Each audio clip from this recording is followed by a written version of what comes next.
gentlemen, the star of our show, Mr. Londonlee.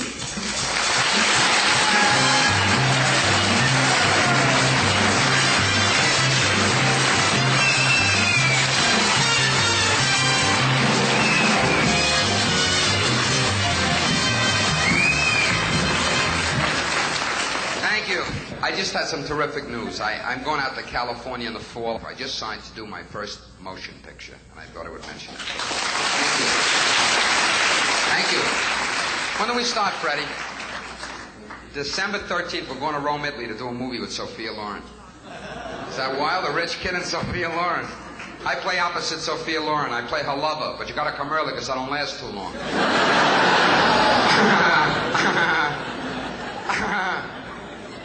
I'll tell you the truth, though. You know, it's nice to walk out and be recognized. That's the greatest feeling in the world. A little old lady ran up to me today. She says, "Aren't you Londonlee, the rich kid?" I says, "Yes, ma'am." "She with the millionaire father?" I says, "Yeah." "She with the maid, the chauffeur, the butler?" I says, "Yeah, that's me, that's me." She's, all right, stick 'em up." There's too much hate in the world. I do all the benefits. The Anti-Defamation League, the Defi-Anti League, Jewish Society for the Prevention of Buying Retail,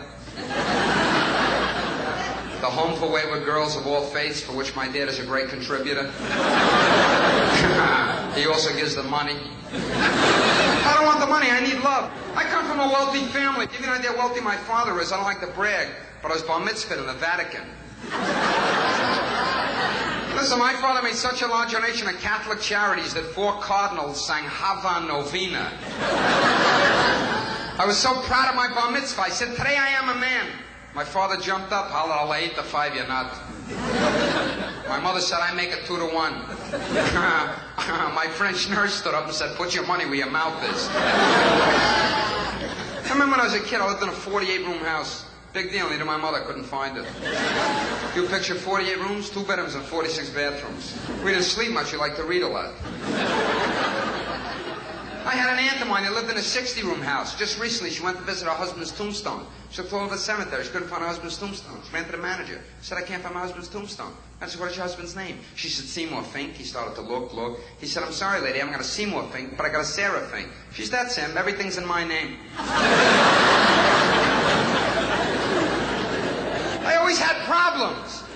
I remember when I was about 10 years old, I got a girl in trouble. Well, I'll be honest with you. I couldn't figure it out. I took the pill. When I was 11 years old, my father told me the facts of life. He took me in a room, he locked the door, told me all about the birds and the bees. When I was 12 years old, I tried to attack a sparrow. One day I got stung by a bee. For 9 months, I thought I was pregnant. But I was always a very sexy kid. I really was. In fact, every time I felt sexy, my father told me to take a cold shower. One year I had a water bill for $11,000. I've only been engaged once in my life. I was once engaged to a 95-year-old woman. I know it sounds sick, but I broke off. Well, I went with her for a while. You know the type, a fat Jewish lady, you know, with the rubber bands and the stockings. Am I right? This is with their legs spread, right? Right, with the bag of fruit, right? With the little piece of skin sticking out from the hole in the stocking. I went with her for about 2 months. I broke off. I found out I really didn't love her. It was only a physical attraction. Yeah, I think it's the corrective shoes that got me hot. Then I started going with an Italian girl. They're very nice, but they're very demanding Italian girls. Every year they want a new cloth coat. I even took out a high fashion model. You know, one of those Vogue types? Very skinny. You know the type. Oh, was she skinny? She used to stand naked in front of a mirror. Say, "Mirror, mirror on the wall, who's the fairest of them all?" The mirror would say, "You are, sir." She was a very attractive girl, though. Strange looking. I want to describe her to you. Where do you hear this?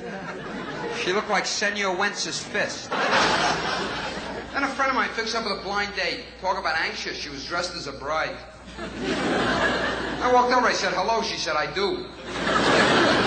This girl was married so many times. Where do you hear this? She had rice marks on her face. Today you don't date girls, you date businesses. Yeah, my mother said she's going out with AT&T's daughter. Last week I took out Hershey Bar's niece. I think she was half nuts. Thank you.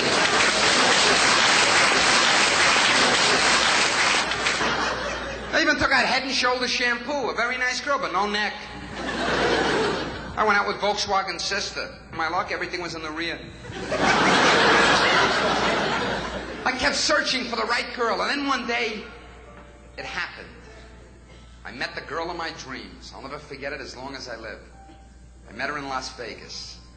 The first time I saw her, she was sitting on a crap table. She was beautiful. I walked over to her. The minute I saw her, I got a hot chill all over my body. I thought it was love. I found out 2 days later she had malaria. But she loved to gamble. She used to play blackjack, and roulette, and shoot craps, and cards. Like all gamblers, she was very superstitious. She walked around with a rabbit's foot. Her right foot was normal.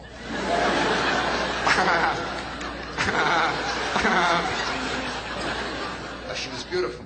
I said to her, "What's your name?" She said, "Phoenix." I thought to myself, by the time I get to Phoenix... Phoenix, what a pretty name for a girl. I said, "That's a very pretty name, Phoenix. Arizona?" She says, "No, Lipschitz." Her father was very wealthy. Her father had Swiss money in American banks. Her father made a fortune. What a great gimmick he had. Where do you hear this? Sold bagels to midgets as toilet seats. Thank you. No, but it's a long story. Phoenix got in debt. I didn't know what to do. She got crazy. She came to me for money. I wanted to bail her out of debt, but she kept getting in deeper and deeper. And one day a guy came backstage. He said to me, "London, you heard the news?" I said, "No, what?" He said, "Phoenix. It's Phoenix." She tried to stick up a bank. I said, "My Phoenix Lipschitz? My Lipschitz, where is she? My Phoenix." He said, "The police arrested her. They're taking her away down at the train station." I didn't know what to do. I jumped into a cab. I rushed down to the train. There she was, handcuffed. I rushed up to the train station. I hollered, "Phoenix! Phoenix!" She hollered, "London! London!" Some guy got up, said, "I must be in the wrong train. I'm going to Pittsburgh."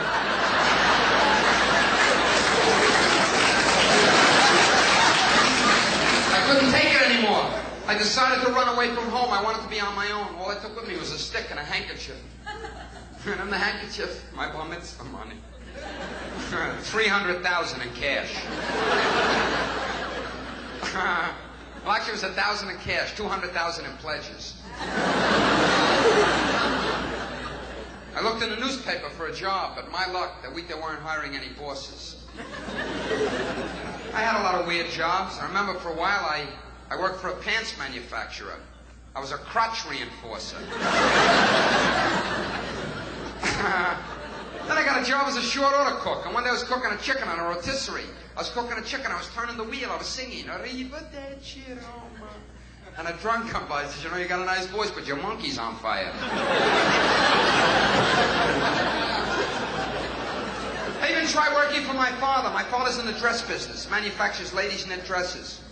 I went to work for my father in the garment center. I was a specialist. You know what my job was in the garment district? In case of a bad season, I was in charge of the fire. Friends, money's not your answer. Money isn't everything. Health and happiness is 1%. What do you think the mink coat and the diamond ring are? They're status symbols. It's true. Why do you think a man today buys a big car, a big boat, or a big home? So it's got a wife with a big mouth. Everything's status today. Like my father got my mother a telephone for their limousine. They got a phone in their car. Big deal. Every time it rings, they'll run down the garage to answer it. You know what my father just spent $10,000 on a high-speed camera? $10,000 on a high-speed camera.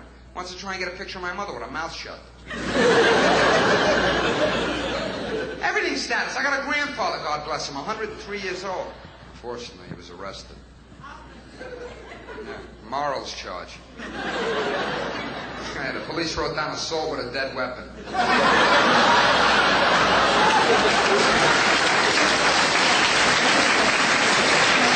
You know, my mother calls my father Fido, because at night when he gets into bed, he rolls over and plays dead.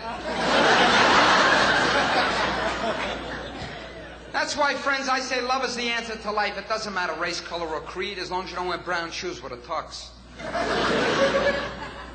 Aristotle said all is fair in love and war. Plato said make love, not war. Eddie Fisher said I'm pooped. Freud, the father of psychoanalysis, once said when it comes to love, you show me a man who gets up in the morning and says, I love you, to his beloved and friends, I'll show you a guy who's getting dressed to go home. You know who the greatest love is? Adam and Eve. It all started in the Garden of Eden. Adam was walking around singing, yes, I got no bananas. And Eve appeared. She stood naked in front of Adam. The two of them were stark naked. And Eve looked at Adam. She said, Adam, you are the first man. And he said, sure.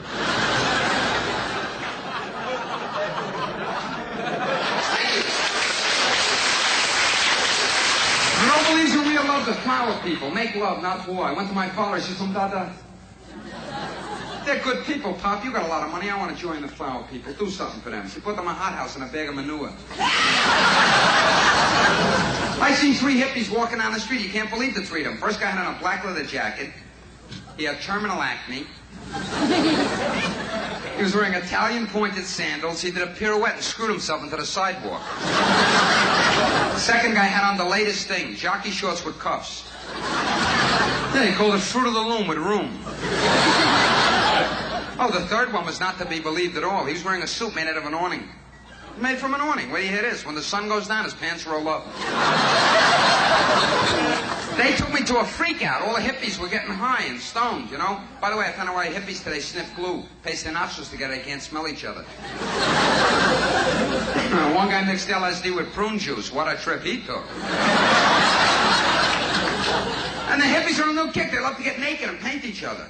They get undressed and they paint nice. I had a girl on laugh. They asked me to paint them naked. I was so embarrassed. I was in a hurry. I used a roller. I love painting. I do. I like to paint. Painting's one of my favorite hobbies. The only thing is I'm a very good painter, but I must tell you the truth. When I paint, I got to have a lot of light. Because if I don't have enough light, I can't see the numbers. I know it sounds sick, but everything's sick today. You know the sickest person I ever met? My mother's hairdresser, Bruce. Oh, he is. He had a fight with his husband, Sam, you know. So he went down to join the army. The sergeant took a look at him. He says, you with the pink pants, come here. He said, do you really think you could kill a man? He said, yes, but it would take weeks and weeks and weeks.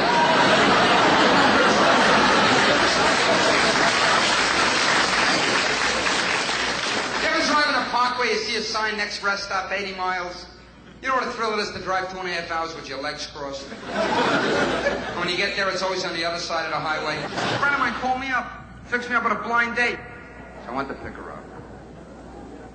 She said, we're going to a masquerade party. So I took one look at this girl. She said, how should I dress? I told her to dress like a cow. So she dressed like a cow and I dressed like a bull. I thought it'd be nice, you know, it's a little different. Now my car breaks down in Tarrytown, New York. That's when I knew this girl was a little weird. She got down on her knees, tried to blow air into the tire. Right away, I knew I was going to have a terrific evening.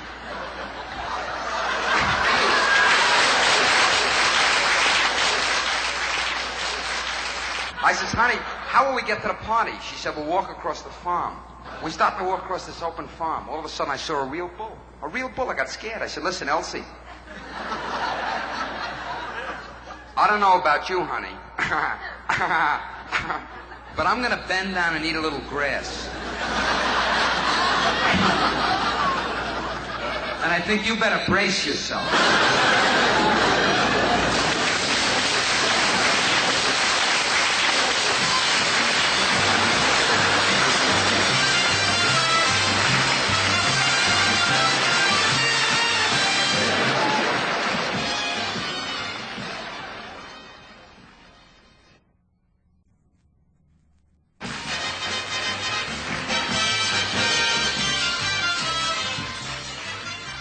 I love to play golf. I don't know how many people here play golf, but my golfing buddy is a fellow by the name of Buddy Hackett. And I told the story, yes, Buddy's a good friend of mine. I told the story on television several times. I'd like to relate it to you as it happened. One day, Buddy Hackett called me up, and he's absolutely the funniest man in the world. There is nobody funnier. And he said to me, Rich kid, you want to play golf with me today? I said, Buddy, I'd love to. He said, well, I'd love to play with you. So I pick him up, and we're driving on the Long Island Expressway, and I'm speeding in my car. And I look in the mirror and I spot a cop behind us. And I says, Buddy, there's a cop behind us. He says, ignore him. So me like a nut, I ignore the cop, right? Now, the cop pulls over next to me on a motorcycle and gives me one of these. All right, pull over, pull over. I says, buddy, what should I do? What should I do? He said, lock the doors and put up the windows. It's the truth. So I lock the doors, I put up the windows. Now, the cop comes over and he knocks on the window. Hackett said to him, go around to the other side. So he walks around, he opens the door for him. Cop says to him, you know you were speeding? He said, what are you, crazy? I wasn't even driving.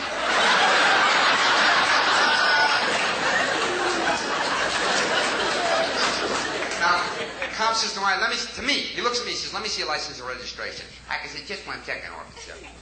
You don't even know him. What are you asking for that for? You don't even know him. Cop said, well, what should I ask him for? He said, ask him to dance. So I take out the license and registration, I give it to the officer, and he looks at it and he's about to write out a summons. And Hackett said, just 1 second. He said, before you give the rich kid a summons, he says, I think I ought to mention who I know. Because if you intend on giving him a summons, I could arrange to have you put in a tunnel for the rest of your life. So the cop says, what do you mean, who you know? He said, just wait a second. He said, I'm going to hit you with a name. After I tell you this name, if you still want to give the rich kid a summons, you go right ahead and do so. If you don't care to give him a summons after I hit you with a name, you want to stay out of a tunnel, then be a smart cop and do what I tell you. Cop says, all right, everybody's got a connection. Go ahead. Let me hear. Who do you know? Buddy Hackett looked at him with a straight face and said to him, did you ever hear Farky Needleman?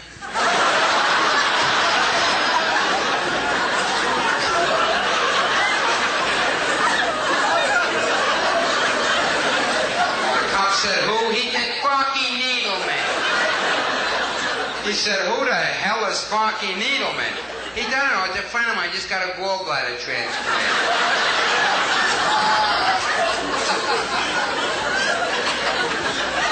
The punchline to the story is, you ready for this? The cop recognized me and let us go.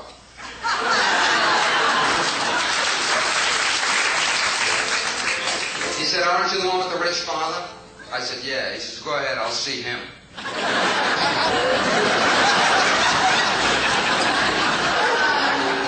Frankie, bring me a drink, please. It's Frankie. My father got him for me. Thanks, sir. Who am I? You're the boss. What are you? Nothing. What are you? Nothing. What am I? You're the boss. You'll never forget it, will you? No, I'll never forget you're the boss over nothing. He's a nice kid. He'll be with me a long time. Don't say nothing. My father's holding his parents in Czechoslovakia. A little weird, too. Likes to paint pictures of buses on greyhound dogs.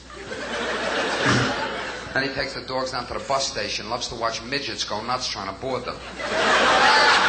Can I borrow a cigarette? Anybody got a cigarette here?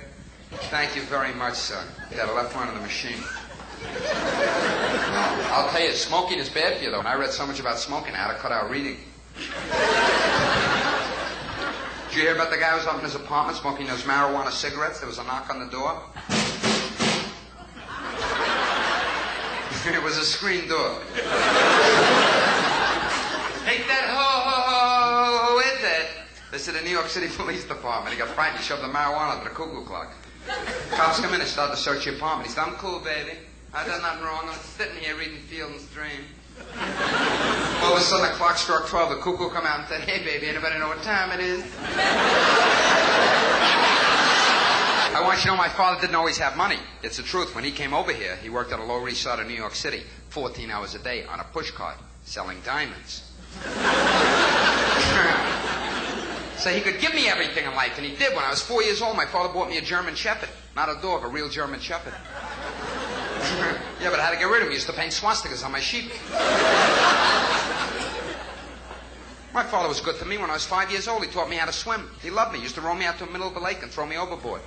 I had to swim back to shore. It was easy once I got out of the bag. You know, when I was 6 years old, I was kidnapped. The kidnappers called my folks, said, we're holding your kid for $100,000 ransom. How would you feel if you heard your father say, finders keepers? I had an erotic childhood. I'm not ashamed to tell you. I was always overindulged. My mother always treated me like a child. Even at my high school prom, you should have seen me white tie, tails in a diaper. You know how embarrassing it is to have a date change you? I had many problems, but I had to grow up. Everybody's got to grow up. Am I right? Everybody's got to grow up. You know when I found out I was growing up? The day my nurse gave me a bath and tried to join me in the tub. There comes a time in everybody's life. I had to go to an analyst. When I was 15 years old, I was walking into a psychiatrist already. They sent me to one of those doctors, you know. If you're out of your mind, they make you aware. I went to the psychiatrist. I walked in. I said, "Doctor, I need help." He said, I know. He knew. He was sitting there with his teddy bear. He said, "Go to the window, stick out your tongue." I did. I stood there for 10 minutes. I said, "Doctor, what has this got to do with my problem?" He's nothing. There's a guy across the street. I hate his guts. Then he got down on his knees. He started to listen to the carpeting. I said, "What are you doing?" He said, "Shh, come here." I said, "Look, I'm not got down on my knees. I'm listening to a carpet with him." I said, "Doctor, I don't hear nothing." He says, "Yeah, it's been like that all day." Just then a guy rushed in with a duck on his head. With a duck on his head. The psychiatrist says, "What's your problem?" The duck looked down and said, "Could you get this nut off my behind?" I said, "What's wrong with me, doctor?" He said, "You're a schizo." I said, "What's a schizo?" He says, "Two people living inside of one. One that loves and one that hates." I said, "What did you charge you one that loves, hate to tell you?" I said, "I have to go to the men's room." He said, "No, you don't." I said, "Yes, I do." He said, "Let's talk about it." I said, "I don't think I got time." I said, "What's to talk about?" He says, "You're a schizo. I don't want two guys cluttering up my bathroom." So I went to the men's room. He followed me. I had one of those weird walks, one of those, you know. Handed me a towel. He stood there staring at me. I said, "Now what do you want?" He said, "A quarter." He took the quarter, began to analyze it. He's telling me, "How long you got this quarter?" I said, "Since I got change of $1. He said, "You ever have trouble with your quarters before?" I said, "Once, when I had 2 dimes and a nickel." Thank you.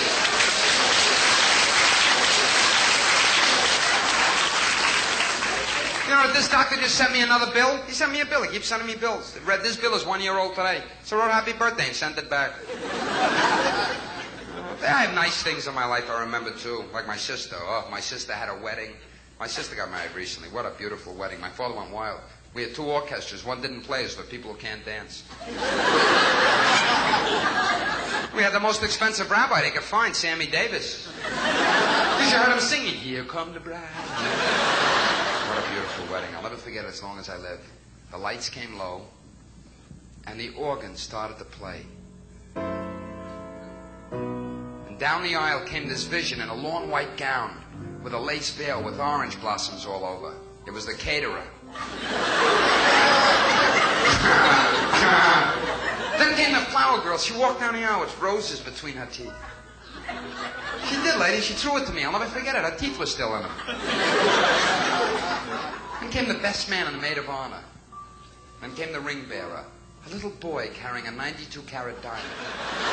The next day went for a hernia operation. Then came the bride and the groom. And after my sister reached the altar, after she said "I do," my father had the West Point Honor Guard give a 21-gun salute. I wiped out the rabbi, the flower girl, and 3 ushers. Then the groom, out of respect for the bride, got down on his knees and drank champagne from her slipper. I almost choked to death on our corn pads.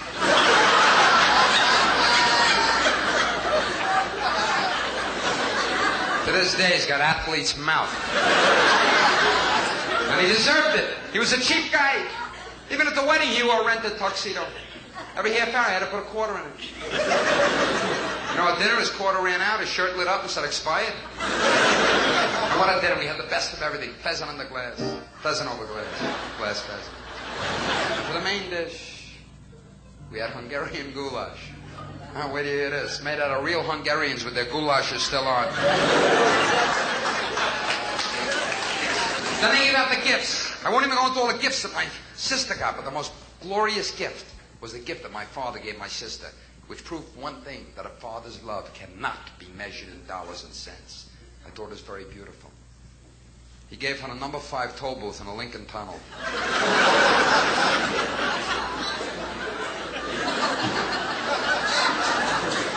Then for the pièce de résistance, they brought out Flaming Jubilee. And the waiters started to march as the music played. And they wheeled out the wedding cake. And what a shock I got. On top of the cake was my mother. It was really something to see. She was up to tuchus and whipped cream.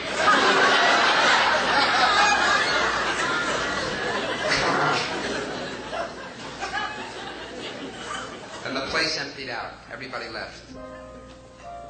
And we were all left alone. My mother, my father, my sister, and myself. My father walked over to my mother, and he said, I love you. And he kissed her. And he walked over to my sister, and he said, I love you. And he kissed her. And he walked over to me, and he said, I love them. Then he took my sister by the hand. I'll never forget this as long as I live. I heard him mumbling, I'm not losing a daughter, I'm gaining a partner. And he took my sister by the hand, he led her out the door. And he put her into the car. And I saw him standing there, and I saw a tear come from my father's eye. A man ain't supposed to cry, but it was very beautiful. It was very beautiful. I had such great respect and admiration for my father. He knew he was not really losing a daughter, but he knew he had given his whole life to make this wedding for his daughter. And he looked at her, and he said, I love you, my daughter. God bless you, my daughter. Have a wonderful, happy life, my daughter. And he started to wave to her, and he started crying. He was crying, and the tears came stronger down his face. And out of desperation, he didn't know what to do, my father. The car started to pull away, and I watched him cry. Finally, he couldn't take it anymore. He started running after the car, and he started chasing the car, and crying hysterical, I love you, I love you. And my sister stuck her head out the window of the car and said to him, what the hell are you crying about? He said, I got my finger caught in the door.